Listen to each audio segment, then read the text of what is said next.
care about being rich. As long as I'm comfortable, I can help people when they need help. I can do the things that I like to do. I'm cool with that. But God had other plans. I used to, be scared to raise my prices because, you get scared like, oh, I'm gonna turn people out. But no, you need to turn people out.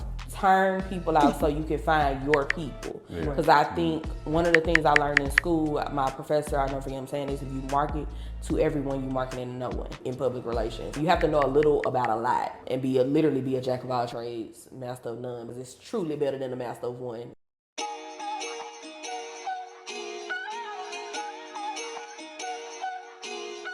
Welcome to the Minding My Creative Business podcast, the #1 podcast for creative entrepreneurs to learn strategy, structure, and self-development. I am one of your hosts, Ron Ironically Jr. And I am your host, ShySpeaks, and today's episode is going to be fire. Why? Because, I always say it, but this is going to be my favorite because I have a new creative medium that I get to introduce today. Yes. And it's not just a creative medium, it's a person that I get to call friend as well. Let me not make no further ado. Public relations is a creative. Exactly. Journalists are creative because they have to be writers. Exactly. Right. Event curators are creatives. So when you get all of that in one, you get none other than sincerely Nicole's own Miss Valise Jones. Y'all clap it up for her. Jones. Hi, thank you guys for having me. No, thank you for being here. So that's how we would introduce you. Okay. So how would Valise introduce herself?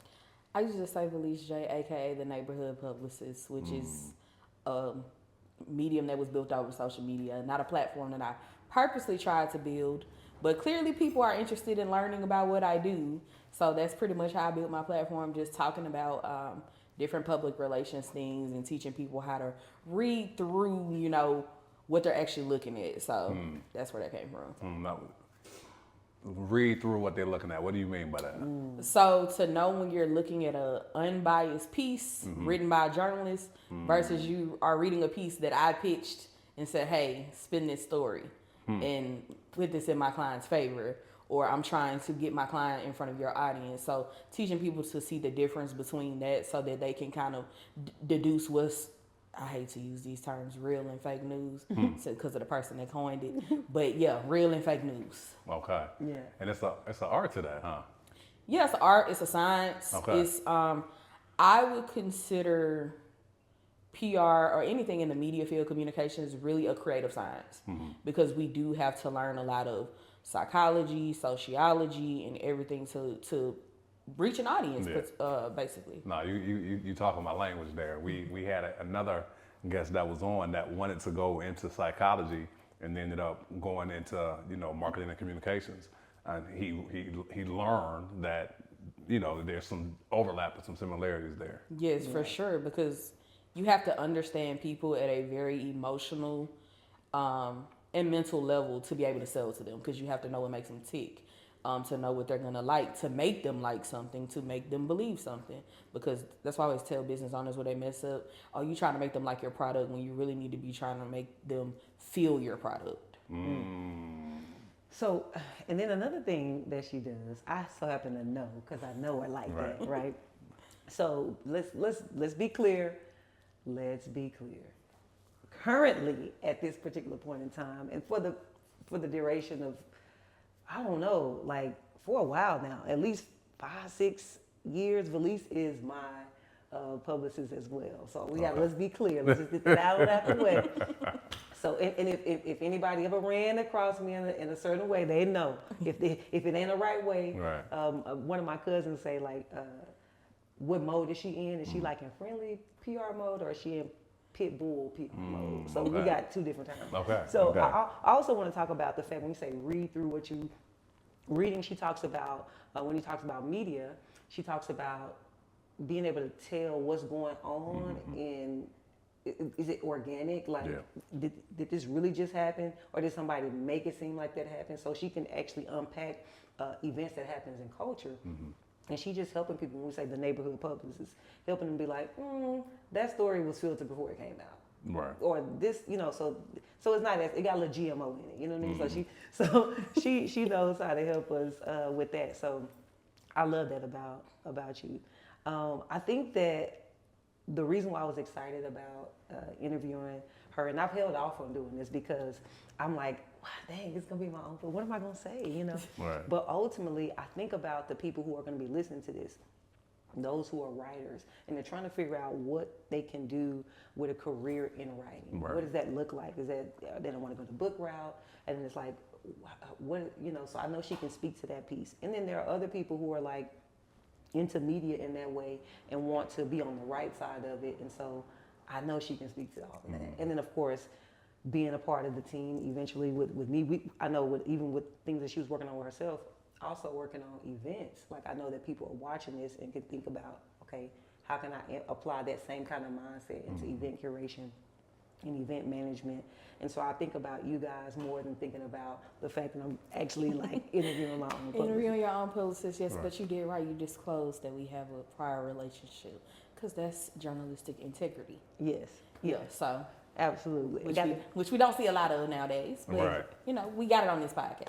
And then also, I feel the honor to do it because when I met her, she was freelance at the time, where like she was kind of just independent under her own, and she was like, okay, I think I'm gonna stay like this. She bullied me into building a firm. That's Okay, what this that's is what no, she's no, saying. this is what I'm Okay. She's the reason I have a PR firm. Wow. She literally made me be like, you're too good at this to just be freelance. Like build a team, build a firm. She's really encouraged me to grow. And so she's gotten to see me from where Shy's my OG client. Like she was my first client that I had on my own. When I went and started my own company, and I actually got forced into starting my own company earlier than I wanted to by God and by circumstance, because it was my dream to work in corporate America until I was about 32, 33, then build the thing. And I'm 31 now, but I've been doing this now for 6 years. Wow. Yeah. Wow. Yeah. So you out here bullying I people. mean, encouraging. Encouraging. Listen, no, but Lee said bully. Well, and you know, because she kept saying, I don't want to, and I kept saying, well, it's what it's going to be. So Right. it's gonna No, that's happen. literally, she did not give me, she really didn't give me much of a choice. Right. She gave me, you know, a very like, it was encouraging, and I'm Right. joking when I say bullying. Right. But no, she was really just like, no, that's what it's Yeah. gonna be. You're gonna have a firm. Get it in your mind. Like, get in your mind, that's what it's gonna be. That's what's happening. I'm watching the way you're moving, the way you're doing things. You're gonna have a firm. Right. So, what was the mindset that had you at? Well, no, I'm good right here. I don't want to do anything bigger than what I'm doing now. I'm gonna be honest, it's because I did not want to deal with having a team and having to try to replicate myself, because I know that the average person is not me. And Shy says that all the time. Like, she was like, you kind of like a genius in your field. She was like, because the way you can see stuff, do stuff, the capacity of work that I can do, the average person can't do. And I'm not saying that like being cocky. I just know that because I've worked with the average person and they just truly cannot keep up. So that's what I was like, I don't feel like having to sit up here and go behind you, fix something, make sure you're doing what you're supposed to be doing, because then now I got to go fix this with a client because you ain't did what you're supposed to do. But I had to get over myself in that. And of course, it's trial and error, finding the right team, finding the right people that work with you.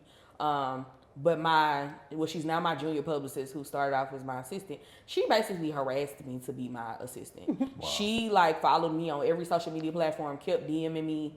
I was not answering, and I finally answered, then forgot to get back to her.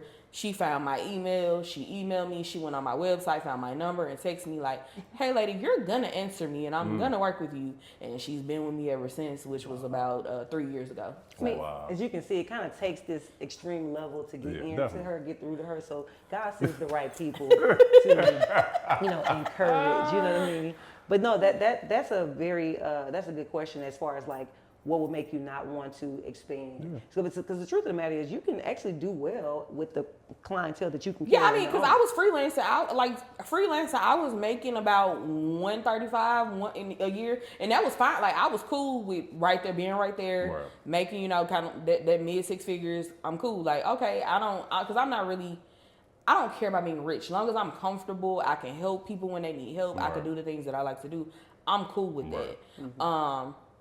But God had other plans, clearly, because stuff just started falling in my lap. Right. I have not really solicited clients throughout this journey. Very rarely do I have to go out and get anybody. It's usually people being referred to me, or people be like, hey, I seen your work via social media. I want to work with you. And so those people just kept coming. And so then I'm like, oh, well, I have to expand even further. So now, on top of Jamie, I have my 2 PR assistants as well that help with my other clients, because now I'm at about 15 retainer clients, and with all of them we could probably handle about 25 to 30 retainer clients, plus we can do like, you know, one-off events and things like that throughout the year. Right. Now, what kind of impact are you able to make now with your team and compared to where you were when you were just solo doing freelance? Well, when I was solo doing freelance, it's just me. So it's just naturally only so much that I can do as a person. So I will say now I get to go bring in the bigger business while they focus on that day-to-day grunt work that I just really don't have time to do anymore if I want my business to keep growing and I want to keep them employed. So they send out more of like the media pitches all day. They make more of like the press kits and update bios and do more of the writing than I do now. I do more of the high level stuff. Like I'm creating the decks to present to the corporate partners. I'm going to the meetings with the corporate partners, because what people don't realize is you have to get out and build all these you have to get out and build these relationships. Like as a publicist, I don't just come with them. Then you have to maintain them. You have to do stuff like show up at folks' kids' birthday parties, show up at people, they get promoted at work. They want you to come to the luncheon during the middle of the day. You have to do all of that stuff. So when I call and say, hey, we need $10,000 for Shy's event, they ain't looking at me going, girl, I ain't heard from you in 3 years. Like, you know, they're like, okay, girl, I got you. I'm gonna make sure you get your check that you need for your client's event. So that's just what I do all day, pretty much building and maintaining my relationships within the community and elsewhere to just keep my business growing and going. Okay. All right. So we talk about obviously you can do more clients, right, than you could by yourself, and then of course you can do more, even more events, and even doing more one-off campaigns. Somebody just wants to work on like a short event or a 3 to 4 month campaign. You can pick up more of those. Yeah. Would you say because you have the time? Yeah, for sure. A lot of times, and I'm about to tell a PR secret, a lot of open secret. If you in the industry, a lot of times what the bigger firms will do, especially when it's a urban campaign, the white firms will get the big check. They'll get the $50,000 retainer. Then they'll call Valise and say, hey, we need you to get this to black media for us. So we need you to get this in front of this audience. And then they pay me, $5,000, $10,000 to do this for the next 3 months, which, that's $30,000 for my firm. And then we work on that campaign for just 90 days, which not really hard for me because I'm already tapped in with all those markets. So to get you in the Essence or get you in the Ebony, that's not hard for my firm because that's the community that I choose to focus on. Whereas the bigger firms, they usually don't focus on those communities, so they don't have the relationships. But with me being a black-owned firm, I have to have the relationships with both. I have to be able to tap into both to show my value. You already kind of like already giving the juice, right? You already talking about how you're getting some other clients from bigger firms. That's one stream of income for somebody who has a PR firm. You also talking about your retainer clients, the clients that you're going to keep and that you're going to retain, the community you choose to work with, and the types of businesses you choose to focus on. And then, of course, there is like the campaigns, the one-off campaigns that you choose to do. There's another piece that I didn't mention earlier. So not only are you a publicist for me, but you're brand manager because you wind up helping with some sponsorship things. And that's something that I've seen you roll into being having a PR firm. Do you feel like that's something that if somebody has a PR firm and they're not yet doing brand sponsorships and all that, do you think that that's something they should go ahead and add to their portfolio? Is it a necessity at this point or not necessarily? I wouldn't necessarily say it's a necessity. I will say if you have the relationships to do so, then you are missing out on a good stream of income. But if you do not have the relationships, nor do you know how to quantify the data to do so, take some classes and learn how to do it properly first so you don't be messing your clients up. Like, it's okay if that's a skill set that you're not good at, because that's one of the things, too, you have to learn as a good leader. What am I not good at? I hate everything that has to do with the paperwork and organizing. I hate that. Yeah. So that's what I got Jamie for, because she's anal. She's the Love spreadsheet queen. She gonna keep up with every I dot, like cross every T. That's her. Me, I'm the visionary. I'm like, okay, we gonna curate this event. This what this event is gonna look like. And she and my best friend that I bring in a lot of times to help me with events, Bridget, they gonna break down every step, every time they gonna do that. Cause I don't just tell me what time I need to be there. Okay. Just tell me where my press need to be. Tell me, okay, I'm gonna put this in the places where I know the people gonna see. That's what I do. I'm gonna come up with that strategy. Y'all tell me about all that other stuff later. Okay. I know that's not my strength, so I don't try to pretend it is. I do the things that I'm great at and pay other people to do the things they great at. No, I love it.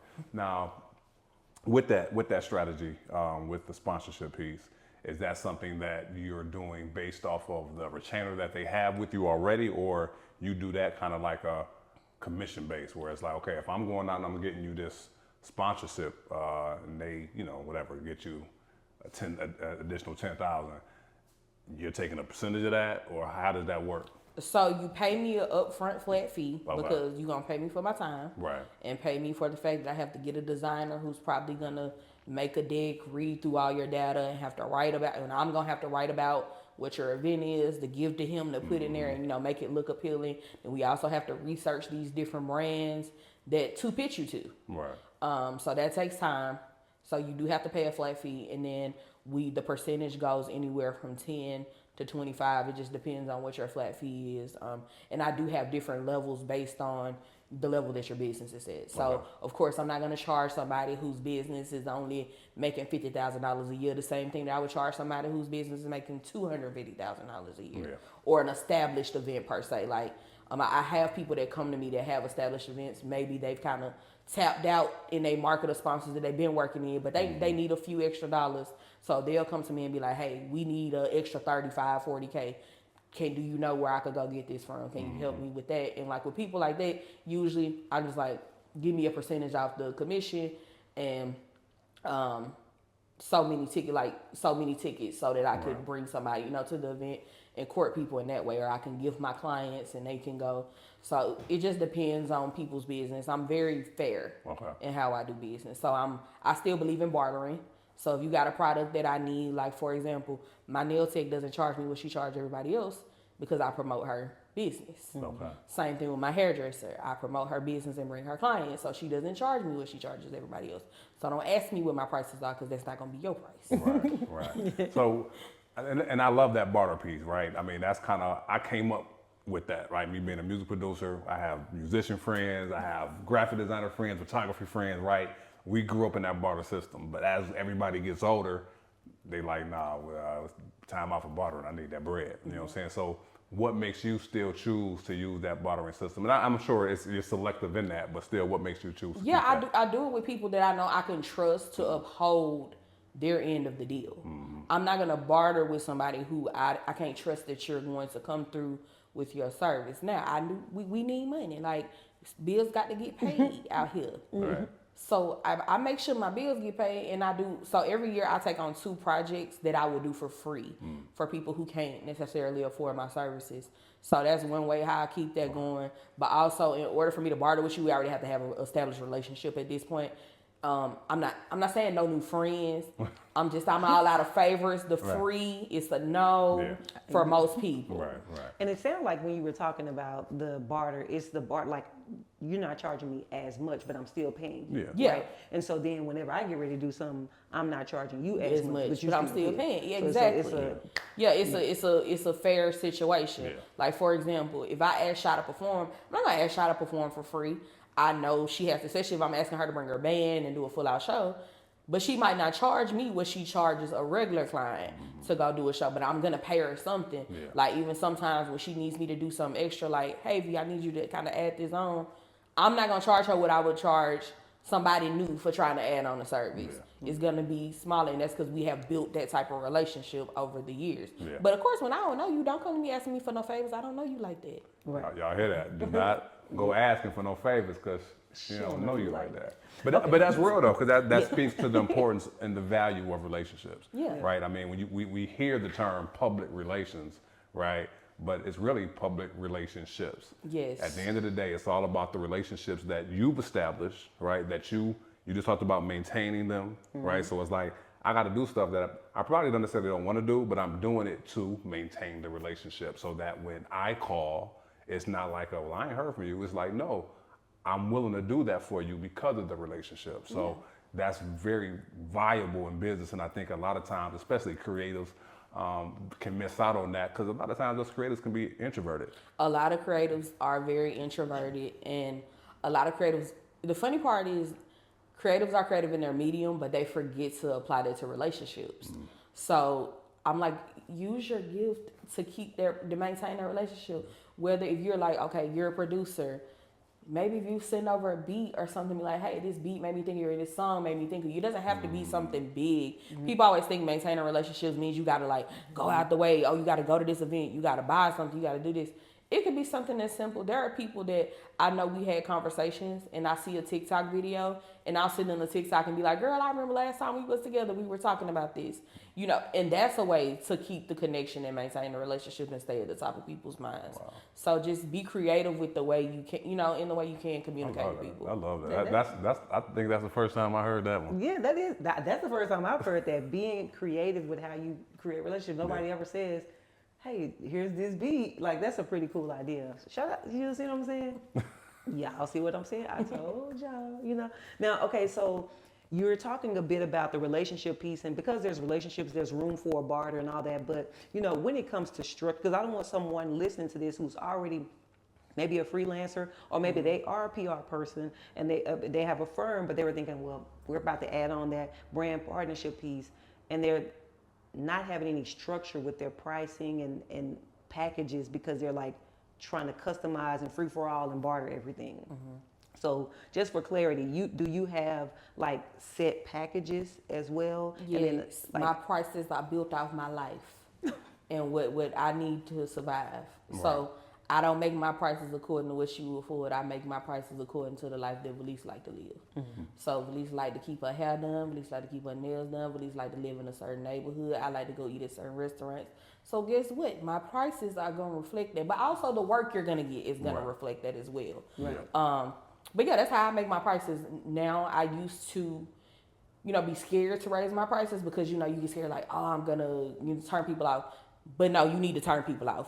Turn people out so you can find your people. Because I think one of the things I learned in school, my professor, I'll never forget him saying this, if you market to everyone, you market to no one. And so my business is not for everybody. I'm not the publicist for everybody. And now I'm at the point where my lowest retainer is $1,500 a month for small businesses. That's for small businesses. But for corporations, I don't do anything for less than $10,000 a month. If you start lower than that, I'm not the person for you. I'm gonna send you some recommendations. We're not even gonna have a conversation about it because I'm not gonna give you any room to believe you can haggle my price because it's not any room there. So that's kind of how I do it. I tell people reverse engineer. So if you know you need $140,000 to comfortably live your life for the year, set your prices to where you're gonna gross $250,000. So if you do fall a little bit under your 250, you still are able to maintain your life and your company. So that's kind of how I just do it, set my prices, and I tell all, you know, publicists that come to me, young publicists, yes, set your prices according to that, but you also got to do the quality of work that makes people feel comfortable paying those prices. Definitely.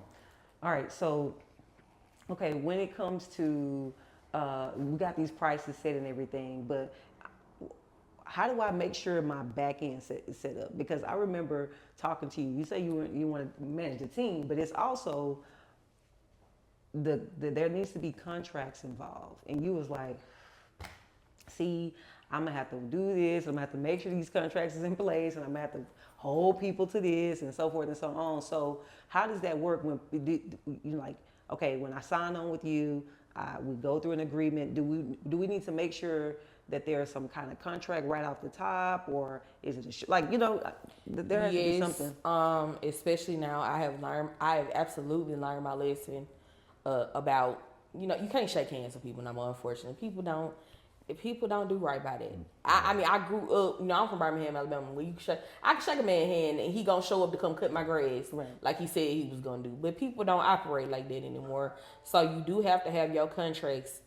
ironclad, and I had a lawyer make all my contracts for my employees, the one that I sent to all my clients. I had lawyers make that, and I now, at the point I am in my business, I actually have a business attorney that I keep on retainer that I pay an amount every month.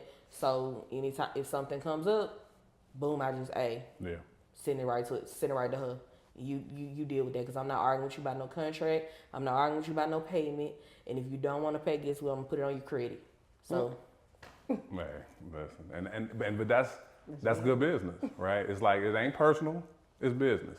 But the fact that you didn't take care of your business, now I gotta take care. And I do try to talk to you first. Yeah. I do try, I lead with, grace, because stuff happens. Yeah. But also, if you communicate with me up front and you give me an opportunity to prepare, because, and I think some of it, I don't think people do it maliciously all the time. There are some people who definitely are malicious in doing it, but I think people be embarrassed to tell you, like, hey, I'm not making the money I once was. I'm having a slow season in business. I need to, if you talk to me, we can work something out. Yeah. Where it's like, okay, let's lower your amount. Or I might even say, hey, you don't have to pay me for the next couple of months, till you get yourself back in order. But talk to me and give me the opportunities to do that, versus you just not paying your retainer, or you paying it 3 weeks late, and then you now mad because you got a late fee, but you didn't care that I got a late fee on my bill because you didn't pay yours. Right. So we got to make up for that late fee I got to pay. So that's now on you to make up. But it's just more about communication. Yeah. Mm-hmm. No, I just did a training about that whole concept of communicating. Right. It's like, life happens. We understand that, but I'd rather you talk to me opposed to me finding out. Because if I find out, then that's something totally different. Yeah, it make you feel a certain type of way. It's like, was you trying to hide? Mm-hmm. Now I'm thinking you was lying. Now I'm thinking all these negative things, when it's just really, you just embarrassed. You're embarrassed to tell me when that's really all it is, because when you get down to it, most people, it's shame. Mm-hmm. They're trapped in a prison of shame, and so they're afraid to ask for help. They're afraid to tell you what they really need. Yeah, and the crazy part about all this is this doesn't just stop with the employee and then the client, right? I'm sorry, like, as far as like legal stuff, it's like, I now have to, even if you're not a client and I'm just going to work with you on a one-off situation, you're like kind of like a customer at this point. If you're not, like, we haven't made you a client yet, you're just a customer, I still have to do that, and I have to do this education piece too. So that was another thing that I saw that you were learning on your journey. Is that something that you would recommend as well to people who want to have a PR firm? Not say that because we just went straight into this episode. I said public relations, journalist, writing, and event curation. And we assume that you know what all those are. And people say they know what PR is. But child, they don't. And then they think you're their assistant. They think you're their employee. They think you're responsible for running their business. And I had to tell them, no, you told me to put you in front of the audience that you want to get in front of. That's what you paid me for, to put you in front of the audience you want to get in front of. I'm not here to run your business. I'm not here to be your personal assistant, answer no emails for you, schedule no meetings. I schedule interviews, and if I'm scheduling a meeting, it's with a brand that's going to put you in front of the audience you want to be in front of. That's what I'm here to do. In layman's terms, I like to say, you want to be seen by them over there, I put you over there a whole lot easier than you could get over there. Okay. That's good. That's good. I mean, because like you said, it's like a lot of people don't really know what PR is, right? And I haven't had a PR person directly that I work with, but I've just heard stories. And like you said, they thinking that you're the assistant and all these other things. That it's like, no, that's not what I'm. No. But also, I will say, it's a lot of people who are saying they're publicists. They are not. You are a social media manager. You are not a publicist. That is not the same thing. And I'm not downing social media managers. I absolutely love social media managers. I'm bartering right now with a client for her to run my social media stuff, and I do her PR stuff because I don't want to do social media management, because I know I've done it. So I know what goes into it. That's a whole different style of writing, a whole different style of creative thinking. You got to keep up with social media all day, every day, so you can stay on top of the trends and all of that. I don't want to do all that. So I got somebody who can do it. But a lot of people are not publicists, because you know how I know you can't write. That's the first thing. In order to be a publicist, you cannot write. You cannot be a publicist. I've had people who cannot even write a simple press release or write a media pitch. You don't have no media contacts. You're not a publicist. You can't call a contact at a brand. You can't even get your client on the local news. You're not a publicist. So I think that's one of the biggest problems is people calling themselves things that they are not. Right. Wow. So they messing up the definition of what it is. So You're people like, messing you was up. working with this person, Right. but they was really like a marketer maybe or administrative assistant. And or, some of y'all are just socialites that just happen to know a lot of people. That does not make you a publicist. Like, you just so happen to know a lot of people and you can introduce a person to somebody, but can you convert that into a relationship that is now beneficial to them business-wise? And if you cannot do that, you're not a publicist. You want to know the one thing that's holding most creative entrepreneurs back? It's not the talent. It's not even the vision. It's the lack of capital. Every day I watch brilliant creatives miss life-changing opportunities simply because they can't access business funding. Traditional banks, they really don't understand creative business like that. And most lenders, well, they don't care. But guess what? That ends today with the Minding My Creative Business partnership with Credit Savant. You can access up to $150,000 in business credit. You heard correct, up to $150,000 in business credit. They have 0% interest options with 30 plus funding programs designed for creatives just like you. So what I need you to do is visit creditsavant.io now. Tell them MMCB sent you. So you talked about that's another stream of income or a service that can be added under a PR firm nowadays that wasn't probably maybe 50 years ago. So you have getting them in front of the people over there because that's who they want to be in front of. We talked about the brand management and brand sponsorship side of things, and then you can add social media management.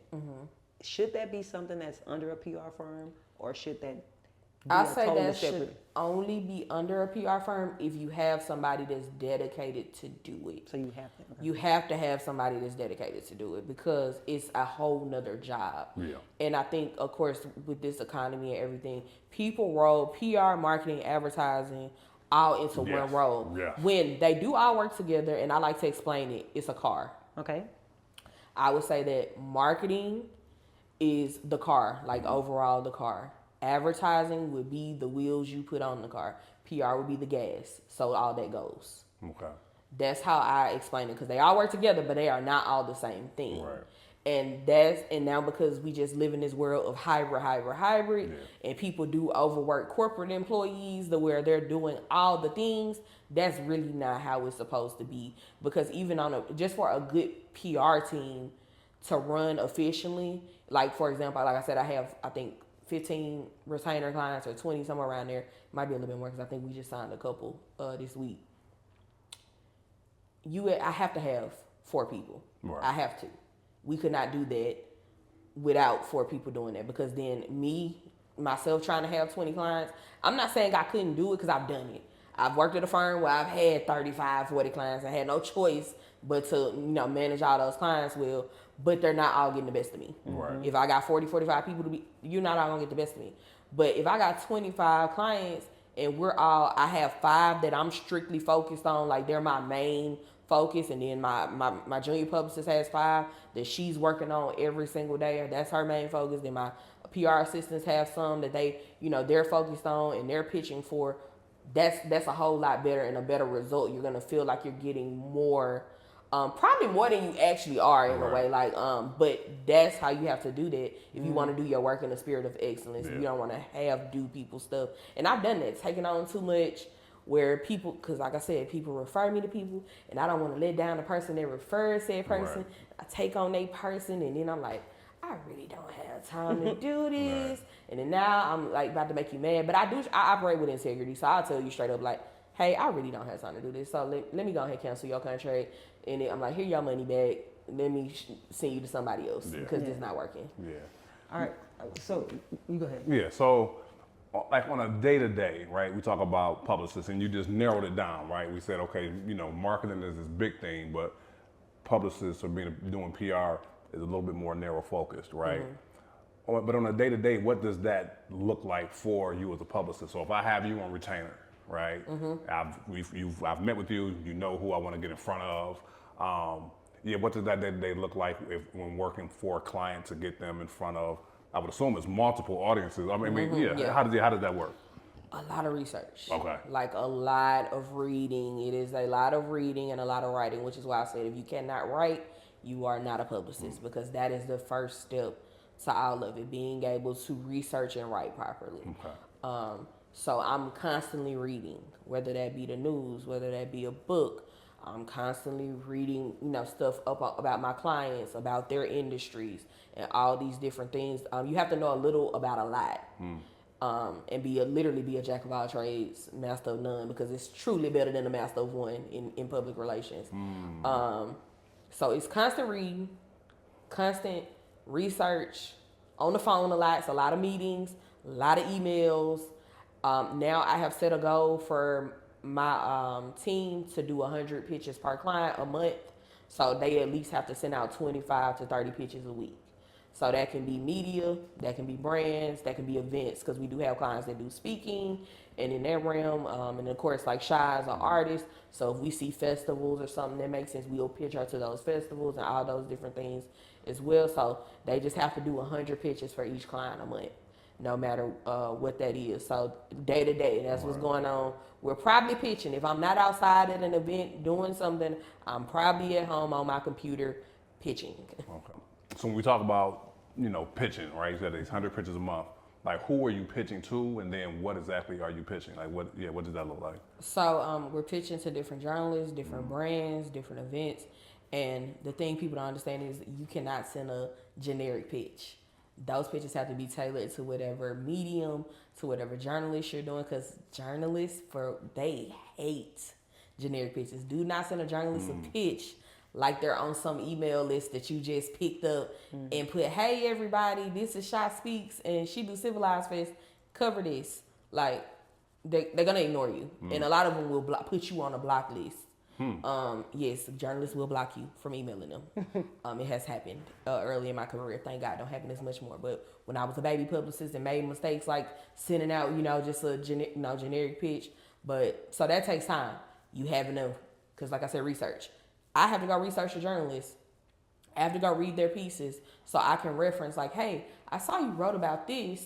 I have this client that does this, and I think that would be of interest to you. The only way I can know that is if I've read that journalist's work. Right. So when you think about your publicist pitching, that's what's going into it. So it's not just I'm going to send an email in 5 minutes. No, I had to go read some articles by them and see how they write, see if that's a good fit for what you're trying to do. Then now write a pitch to them. And a lot of times it takes 2 to 3 follow-ups to get an answer from people until you build a, established relationship with them. Because I'm also, although I have journalists that I can count on and networks that I can, easily get to, there's some that I don't. And I have to build new relationships with new journalists every single day. And that takes time. So you're constantly emailing them, DMing them on different platforms. I love LinkedIn. Now I think because of the pandemic and how stuff shifted, it's a lot more cool to hit them up on Instagram and hit more on Twitter. Like, they used to be like a cardinal, like, no, do not bother people on those mediums. But now I feel like it's gotten a little bit more relaxed. And even in PR, I laugh because my first PR job, they still weren't big on email, even though you had to fax over your pitch. Oh, wow. Like, you had to fax over your pitch. And then my first assignment was to find a journalist at the New York Times and get a story retracted about a client. Now imagine being fresh out of college, working at your first firm, and your boss say, you need to get this retracted out of the New York Times. How I do that? And then you got to go find a journalist, find the right department, call over there, get their fax number, send that you want them to retract it, why you want them to retract it, what you want them to say instead, and then hope they fax you back and answer you. Yeah. Wow.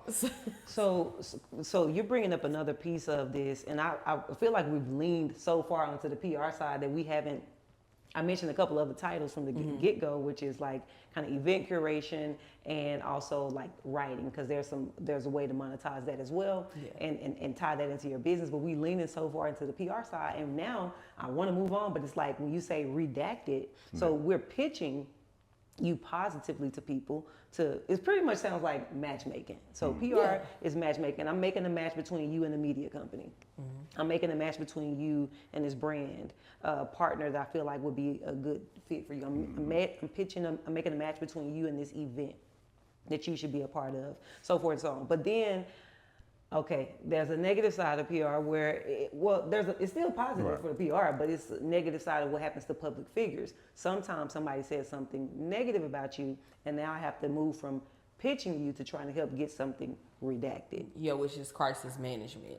And because sometimes information can be false. Right. And because I do have a right, especially if you are a journalistic entity that's covered under, the rules, the moral code of ethics that we have to follow, because that's what people fail to realize. A actual media outlet like the New York Times, they have a code of ethics that they have to follow. A blog does not necessarily have that, but they do. So I can say, hey, what you reported is false. Here's the proof that it's false. They have to now retract that statement, or I can sue them. Like we can sue them because that's libel. Right. And so a lot of people don't know that. But even like she said, when you have done something or said something, or somebody says something about you that finds you in hot water, I have to create a plan to get you out of that hot water. Whether that be getting people to retract statements, or finding people to write stuff in your favor, or finding you a platform to address whatever it was that it said by you. So that's another piece that goes into PR. I personally, I keep certain type of plans together for certain crises for each of my clients. Like, I think of things that they could get in trouble for. Because I don't make my clients be who they aren't. Okay. So if you are the type of person that I know will cut somebody out if they come at you crazy on social media, I have a crisis plan for if that backfire on you. If you do it to the wrong person, then it just end up backfiring on you. I have a crisis plan for that. Yeah. I represent influencers. A lot of times, it just depends on which way the wind blows. Somebody get mad at the influencer for this opinion pissed them out today. Yeah. So now it's your turn in the internet cycle to be, on the Summer Jam screen. Yeah. I'm very good at taking those moments and flipping them into something that now make people laugh. I'll use because it's actually going on now. My clients, Jamila Bell and Machiavelli, people call them yappers, and it's a negative thing. Right.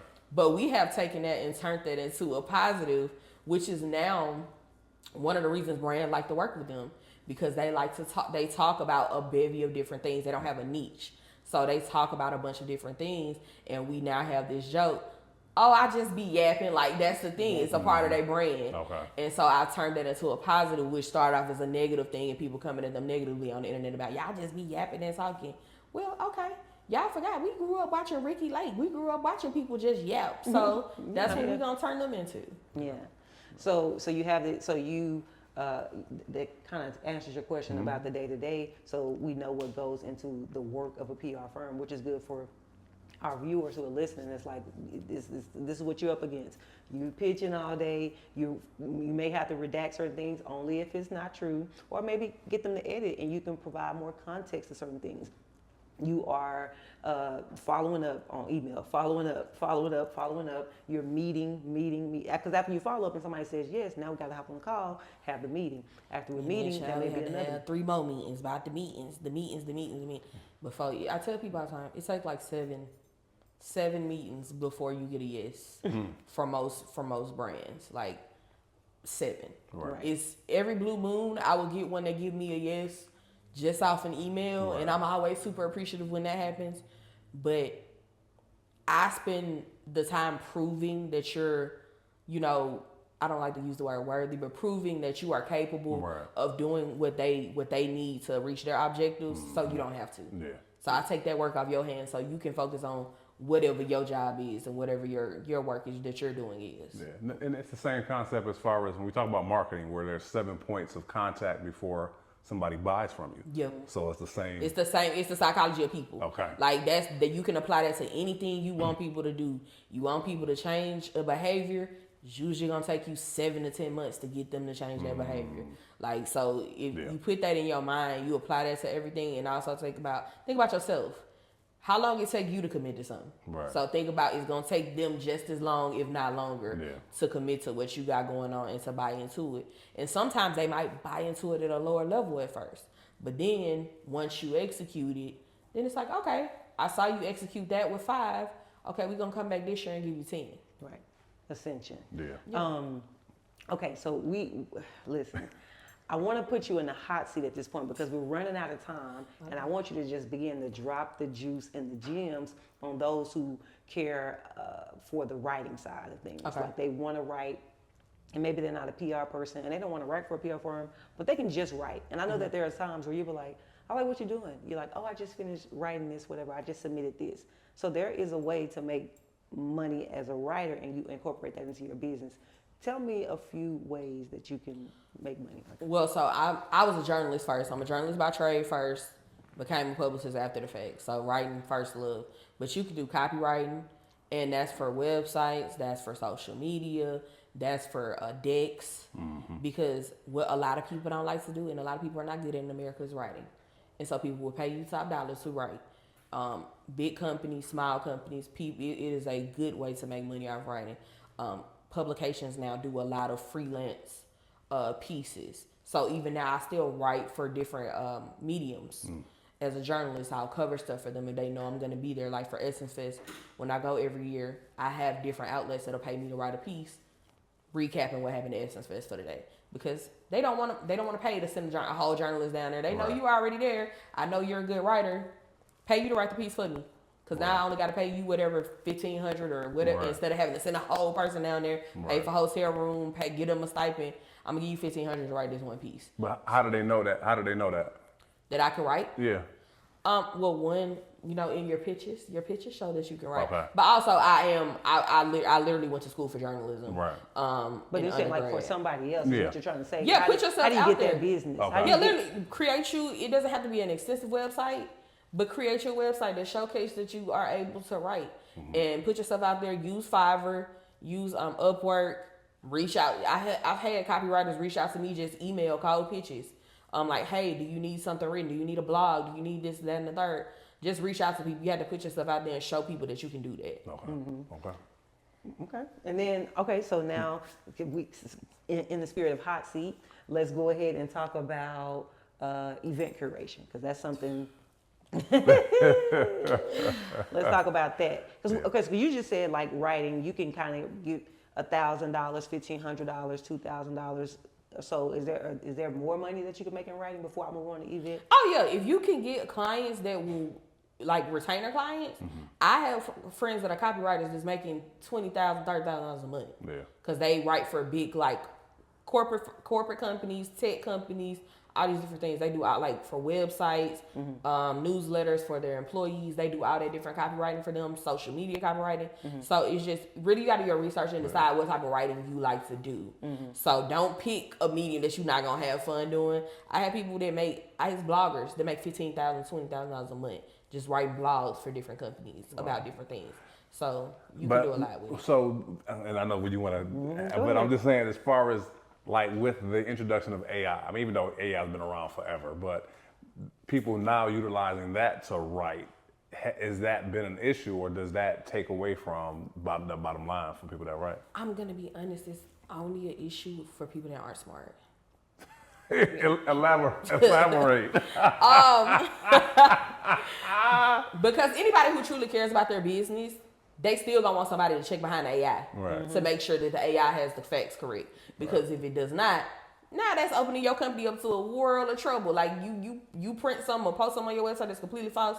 Now you finna be in the media, whether that's a PR problem or you could be getting sued. You put some wrong information out about something or somebody. Now you got a whole legal problem on your hand. So there's always gonna be a need for humans when it comes to writing, because AI just simply cannot recreate the humanity of us. Right. No, it can write, but it cannot recreate your creativity. Okay. It's never gonna be more creative than we are because we programmed it. Okay. Right. And then also, I was thinking about the friend of mine who has the multimedia company, and he's moved from print to online, and now he has to keep up with, like, he's trying to put out online. You have to put out a whole lot of content, which AI can be helpful in that way, but you still need somebody to fact check because AI is wrong a lot. It pulls facts.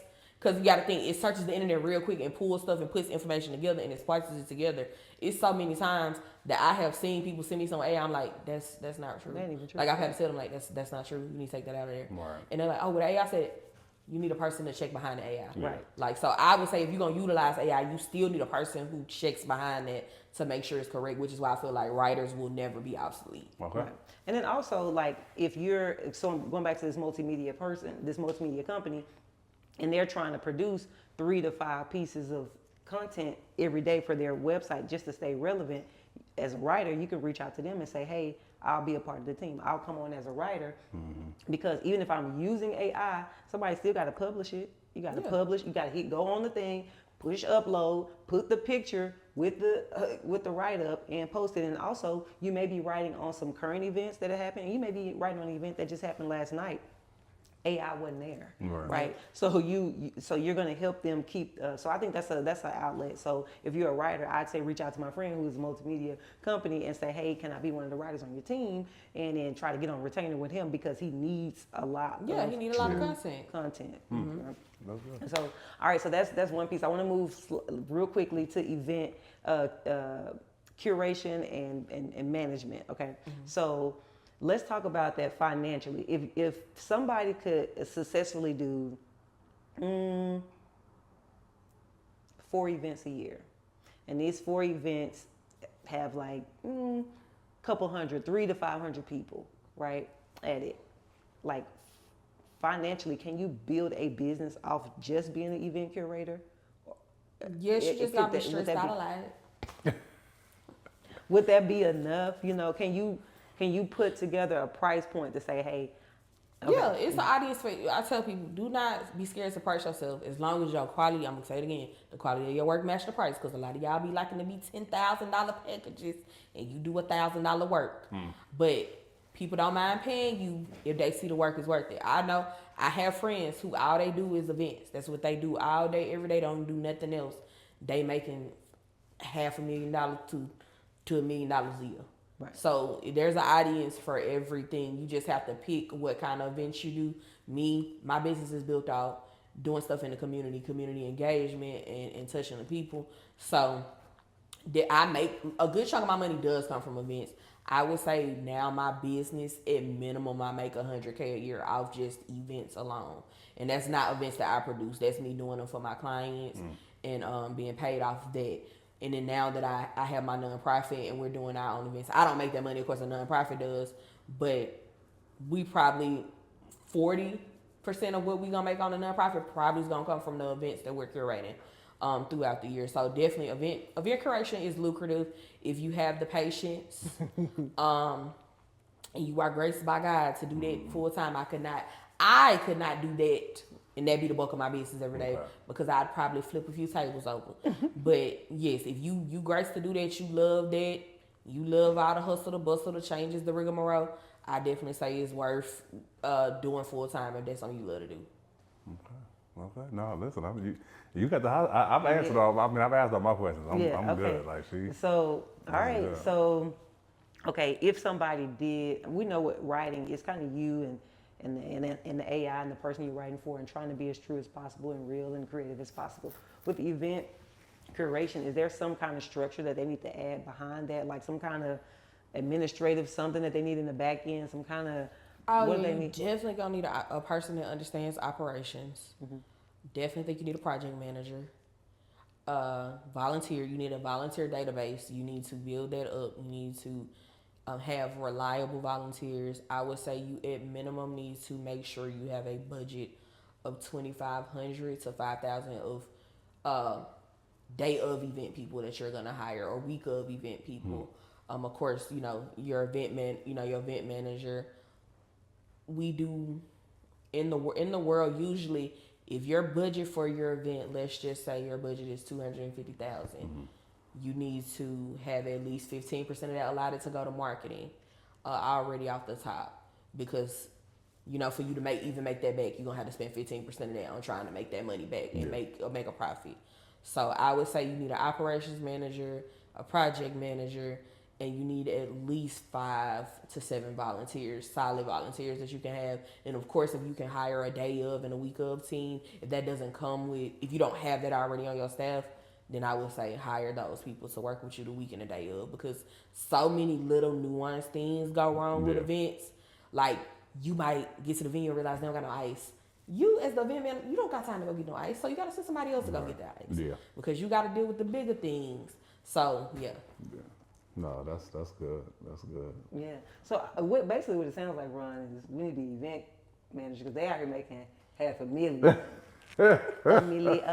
I'm serious. We only need to do that if we enjoy doing that. Listen. If you don't enjoy doing it, I do not recommend it. I do not. It is very... It's very stressful, but the ones that I do love doing. It's very rewarding to see the community engage and interact with it, with the events and stuff that I curate, because all of my stuff is literally community engagement and bringing joy to underserved communities. And so I really enjoy seeing the end result, but I'm not finna sit up here and act like I like the whole process. And now that you mentioned it, though, I ain't gonna lie, I like it a little bit, right? Over the years, you know, me and Mahogany used to do some events, and I enjoyed it, right? But like you said, I can't do a lot of them. Like, maybe every day, that maybe can't one be a my quarter, bread and if butter. that, or maybe one or two a year. You know? That's why I was like, maybe about 4 or 5. How many they need to do this full time? But I would say with my for-profit business and a non-profit, probably about 8 to 10 events a year. Okay. That we have to do. So about 8 to 10 events a year. You can get a good sustainable business flow out of that. Okay, so you have it, you know, right here from someone who knows it all too well. So we didn't even mention the nonprofit piece. So we'll have to bring her back on to talk about. Oh no, that's a whole nother beast. Right. We'll have to bring her on to talk about that, because the nonprofit is at the intersection of creativity as well. So it's Millennial Maven Creative Foundation, and Millennial Maven Creative Foundation is all about creating opportunities for women and youth really to have access to creative industries, careers in the creative industries. Okay. All these different creative fields out here. A lot of times people don't know what they are or how they will fare well in them. But if you have a nonprofit organization that allows you to try it pretty early or get involved with it, you'll know if you could do it sustainably, and you'll start having some experience that you can put down on a resume and say, hey, I did it with this particular organization. So it's really cool. It's right here at the intersection of creative entrepreneurship. And so we'll have to. That's awesome. We'll bring her back. The nonprofit is a relatively new endeavor. And so we'll wait a little bit. We'll wait till after our country music concert that we had to reschedule, that event curation part you're talking about. Yeah, Shy got to witness it. We had to pivot literally in less than 24 hours. Wow. Decide to postpone our big event because of the weather, and then we did a smaller concert literally in 24 hours where we had to bring in everybody and get everything, and we had a little bit over 100 people there, which I don't know if y'all understand how big of a feat that is to pull off in like 15 hours, especially when you in a city with a whole bunch of competing events going on. Exactly. So yeah, that's why I'm like, I could not do event curation every single day. My blood pressure ain't been high in years, but my blood pressure was high the whole first quarter this year fooling with that event.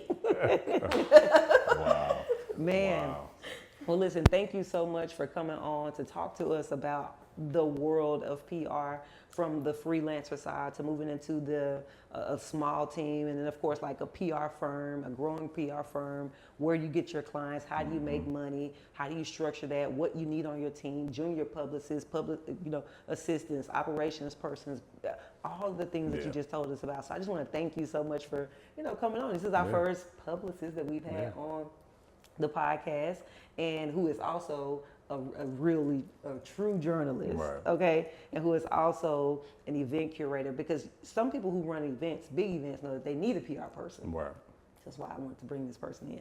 And then of course, just like the writing piece, just giving us all the little snippets on how to write, because some people really love writing, they just don't know how to make money from it. Yes. And so I think they gained something here. While I'm thanking you, I want to also take time to thank Wait a minute, before we thank the audience. Okay, Wait a minute. We normally close out and we ask you, like, if there's one thing you want this audience to walk away with from this interview, what would be that one thing? If it's one thing, let me see. If I would say, do it. Like whatever the thing is, do it. Because the worst thing that can happen is you become a successful failure. That's what me and my best friend Bridget, we always just say we're successful failures. I've tried a lot of things that I haven't been good at, but that's the only way I find out what I am good at and what I'm capable of making an income off of and building my business off of. I've trimmed my services all the way down just from trying things. Like Shy said, social media management, all of that has been a part of my business at one point. I don't do that anymore. Now I'm a publicist, event curator, and I do brand management. That's what I do. Those three things. Those are the three things I'm good at. And so just try the thing, do it. The worst thing that could happen is you become a successful failure. Love it. All right. Now, so am I free to go ahead? Yeah. I'm just saying that was good. That was a necessary nugget for people to have. Definitely. Yeah. I wanted to thank you guys for like tuning in and staying locked in this entire episode. If you are here, you are a real one, kinda, because you haven't hit the like button. So after you hit the like button, then I'll say that you're officially a real one. No, seriously, do us a favor. Hit like. Yeah. Oh, hit subscribe. What they gotta do? Just share, like, subscribe, share with somebody that you know that's gonna benefit from this podcast, right? Because there's not a lot of podcasts that are dedicated to creatives like yourself, right? They focus on the entrepreneur, but not the creative entrepreneur. So share this with a creative entrepreneur. Yeah, and then also, get locked in with us, not necessarily just by watching the episodes, but join the Creatives Corner community, and you can do so at mmcbpodcast.com. Now, what is the Creatives Corner community? It is a place for you to connect with other creative entrepreneurs just like yourself. You can hop in one of those other entrepreneur groups, and you're going to be in there with somebody who's selling like something on Etsy maybe, and they're like, that's kind of creative, but they may just be like, or selling something on eBay, or maybe they sell cars, or maybe they sell, all of those are very different from creative-based businesses. And so maybe the Etsy one's probably, that one probably actually, depending on what they're selling on there. But the point of the matter is you want to be locked in with people who are also creative entrepreneurs, and the Creatives Corner community gives you the ability to do that in a community. And when you join the community, you'll also get access to a motivational newsletter that shares tips with you on how to have strategy and how to have structure, and that self-development piece that's very necessary along your creative journey. So again, do that at mmcbpodcast.com. All right. So on that note, we got this mantra that you normally do too. Dang, not the mantra. This is the end of the episode. It's so hard to say goodbye. No, seriously. So we end every episode the same way. Of course, you've been listening to us, but we want to end it with you having an opportunity to speak. I think it's very important for you to speak over yourself, especially as a creative entrepreneur. So what we want you to do, I want you to repeat after me. We're going to all say it. Yeah, you. And I mean, you're going to say it too. Okay. There go that bullying. That's what she's talking about right there. There it is. This is strong encouragement. That's what I'm saying, strong encouragement. So here's the mantra. I want you to repeat after me. Say, all it takes. All it takes. Is intention. Consistency. And laser focus. To mind my creative business. To mind my creative business. Peace. Peace.